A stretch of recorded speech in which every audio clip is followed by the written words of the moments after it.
नमस्कार, मैं हूं आपके साथ सुनील बॉबी और आप इस समय देख रहे हैं अपना खास कार्यक्रम बिहार समाचार, जहां बातें करते हैं बिहार की, खबरें होती है बिहार की।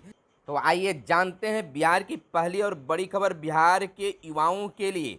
आपको बताते चले कि 4,325 राजस्व कर्मियों की बहाली जल्द होगी।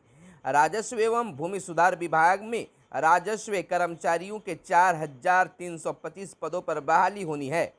इसकी प्रक्रिया शुरू हो गई है। बहाली की प्रक्रिया विधिवत तरीके से शुरू करने से संबंधित अधियाचना बिहार कर्मचारी चयन आयोग यानी बीपीएससी को भेजी जानी है। इस मद्देनजर सभी जिलों से वर्तमान रिक्त से संबंधित आरक्षणवार रोस्टर और रोस्टर के बाद रिटायर्ड कर्मियों का पूरा ब्यौरा मांगा गया था, परंतु 6 जिलों में लखीसराय, शिवहर, किशनगंज, मधुबनी, कटिहार और कैमूर यानी भभुआ को छोड़कर अन्य किसी जिले ने अब तक इससे संबंधित रोस्टर नहीं भेजा है। इसको लेकर विभाग की तरफ से सभी जिलों को कई बार पत्र भी लिखे गए हैं, लेकिन अभी तक सभी जिलों से रोस्टर प्राप्त नहीं हो पाए हैं। इस बार विभाग ने सभी जिलों को सख्त हिदायत के साथ रोस्टर भेजने से संबंधित पत्र लिखा है। साथ ही इसे सर्वोच्च प्राथमिकता देने की भी बातें कही है। इधर बिहार में गाँव की सरकार को मजबूत बनाने की पहल बिहार सरकार के द्वारा लगातार किया जा रहा है। आपको बताते चले कि गांव की सरकार को मजबूती को लेकर गांव की सरकार में मुखिया और वार्ड सदस्य को खास पावर देने की भी चर्चा विभाग में चल रही है। आपको बता दें, दूसरी तरफ कि जहां शिकायत मिल रही है गांव की सरकार को लेकर कि गांव में सही ढंग से काम नहीं हो रहा है, योजनाओं का लाभ नहीं मिल पा रहा है, वार्ड सदस्यों को उनकी अधिकार अन्य लोगों के द्वारा नहीं दिया जा रहा है, मुखिया के द्वारा नहीं दिया जा रहा है, तो इसको लेकर बिहार के मुख्यमंत्री नीतीश कुमार ने जांच करने का आदेश दिया है और कहा है कि कहीं भी योजनाओं में गड़बड़ी होती है तो सख्त कार्रवाई करने का भी आदेश पदाधिकारियों को दिया है। इधर बताते चले कि समीक्षा बैठक की बात कर ले तो बिहार के सभी आईटीआई के अपने भवन जल्द बनेंगे। इसमें समीक्षा बैठक में कहा गया है बिहार के सभी सरकारी आईटीआई औद्योगिक प्रशिक्षण संस्थान के अपने भवन होंगे। मुख्यमंत्री नीतीश कुमार ने इस संबंध में पदाधिकारियों को निर्देश जारी कर दिया है। जिन आईटीआई भवनों का निर्माण अभी पूर्ण नहीं हुआ है उन्हें जल्द पूरा करने का आदेश बीते दिन मुख्यमंत्री ने एक अन्य मार्ग स्थित संकल्प में श्रम संसाधन विभाग की समीक्षा की और कई निर्देश पदाधिकारियों को दिए। बताते चले कि पदाधिकारियों को दिए गए आदेश में 159 सरकारी आईटीआई भवन है, जिनमें 98 अपने भवन हैं और भवन बनाने का आदेश बिहार के मुख्यमंत्री ने दिया है। इधर बिहार के मुख्यमंत्री नीतीश कुमार का बड़ा बयान आया है कि हरियाली क्षेत्र कम से कम 17% करने को तेजी से पौधारोपण कराएं। बिहार के मुख्यमंत्री नीतीश कुमार ने पदाधिकारियों को खास निर्देश दिया है कि राज्य के हरियाली क्षेत्र यानी हरित आवरण कम से कम 17% तक हो जाए। इसके लिए लक्ष्य के अनुरूप तेजी से और पौधारोपण कराए जाए। मुख्यमंत्री ने पर्यावरण, वन एवं जलवायु परिवर्तन विभाग की बीते दिन समीक्षा की और कई दिशा निर्देश भी पदाधिकारियों को जारी किया है। इधर 28 जिलों में 900 बालू घाटों पर बालू का खनन 1 अक्टूबर से शुरू हो जाएगा। अभी 31 सितंबर तक नहीं होगा बालू का खनन। एनजीटी ने लगा रखी है रोक है। नदियों में 3 मीटर से अधिक की खुदाई नहीं हो सकेगी। 3 किस्तों में देनी होगी बंदोबस्ती की रकम और बालू बंदोबस्तधारियों को हर साल देनी होगी 20% अधिक राशि। बंदोबस्तधारियों को ही देनी होगी अवैध खनन की सूचना, घाटों पर रखेंगे नज़र। खबर विस्तार से आपको बताते चले कि 28 जिलों के करीब 900 बालू घाटों से अक्टूबर से बालू खनन शुरू होगा। मई 2022 तक केवल 16 जिलों में करीब 435 बालू घाटों से ही बालू का खनन हो रहा था। अभी बालू खनन पर एनजीटी की रोक है। इसके तहत 31 सितंबर तक बालू का खनन नहीं होगा। नदियों में 3 मीटर से अधिक की खुदाई नहीं हो सकेगी। सरकार ने खनन की सीमा तय कर दी है।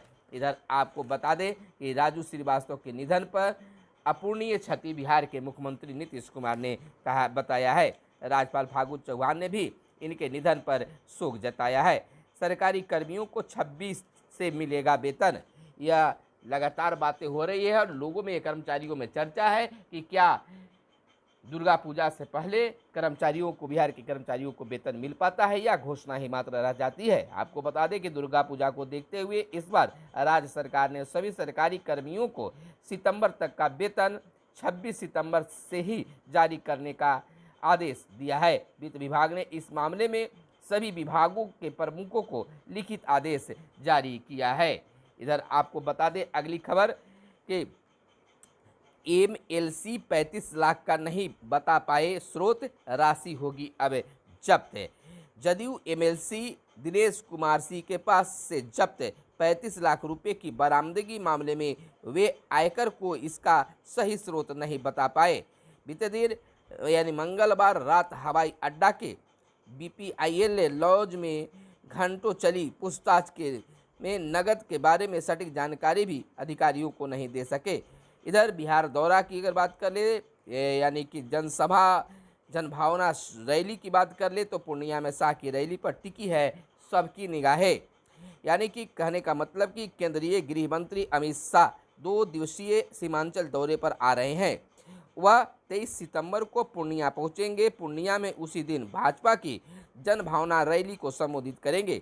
इसके बाद किशनगंज जाएंगे और पार्टी के प्रमुख नेताओं और अन्य के साथ अलग अलग बैठक भी करेंगे। 23 सितंबर को होने वाली रैली की तैयारियों में भाजपा के तमाम नेतागण लगे हुए हैं। अमित शाह पूर्णिया में जनभावना रैली के अगले दिन 24 सितंबर को गृह मंत्रालय से संबंधित पदाधिकारियों की बैठक किशनगंज में करेंगे।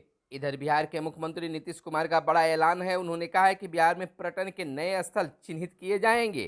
पर्यावरण, वन एवं जलवायु परिवर्तन विभाग की समीक्षा की और दिए खास दिशा निर्देश जारी भी किया है। बिहार में पर्यटन के लिए नए स्थलों का चयन कर उसे विकसित किया जाएगा। इस दिशा में कार्य शुरू करने का निर्देश बिहार के मुख्यमंत्री नीतीश कुमार ने पदाधिकारियों को दिया है। सीएम ने बीते दिन एक अन्य मार्ग स्थित संकल्प में पर्यावरण, वन एवं जलवायु परिवर्तन विभाग की समीक्षा की और पदाधिकारियों को कई दिशा निर्देश भी जारी किए। मुख्यमंत्री ने यह भी निर्देश दिया है कि प्रकृति से सामंजस्य रखते हुए पर्यटन को बढ़ावा दें।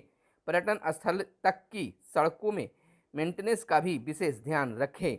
इको टूरिज्म को प्रबंधन और मेंटेनेंस को लेकर विभाग मुस्तैदी से काम करे ताकि पर्यटन के क्षेत्र में और विकास हो सके। पर्यटन के विकास से राज्य में पर्यटकों की संख्या तो बढ़ेगी ही, साथ ही स्थानीय लोगों की आमदनी भी बढ़ेगी। बिहार में इको टूरिज्म के विकास के लिए कई कार्य किए गए हैं। कई आकर्षक स्थलों को पर्यटक केंद्र के रूप में विकसित किया गया है। हमने कई जगहों पर भ्रमण भी किया है। उन्होंने यह भी कहा कि राजगीर और वाल्मीकि नगर पर्यटकों को काफ़ी आकर्षित कर रहा है। पर्यटक स्थलों तक पहुंचने के लिए आगमन को सुगम बनाया गया है और सुविधाओं को बेहतर इंतजाम भी करने का ख्याल रखा गया है। इधर सामान्य वर्ग के 50% हिस्से में घुसपैठ क्यों, कोर्ट ने पूछा है। आपको बताते चले कि सुप्रीम कोर्ट में आर्थिक रूप से कमजोर वर्ग को 10% आरक्षण देने के लिए संविधान संशोधन के खिलाफ याचिकाओं पर बुधवार को भी सुनवाई जारी रही। इस दौरान अदालत ने केंद्र सरकार से पूछा कि सामान्य वर्ग की 50% सीटों में से 10% ईडब्ल्यूएस को देकर और कैसे घटा सकते हैं। हालांकि केंद्र का कहना है कि इस 10% आरक्षण से किसी का भी नुकसान नहीं हो रहा है, यह जाति व वर्ग के ऊपर है। इधर अमित शाह का बड़ा बयान आया है। पहली बार बिहार का चक्रबंधा व भीम बांध नक्सल मुक्त है।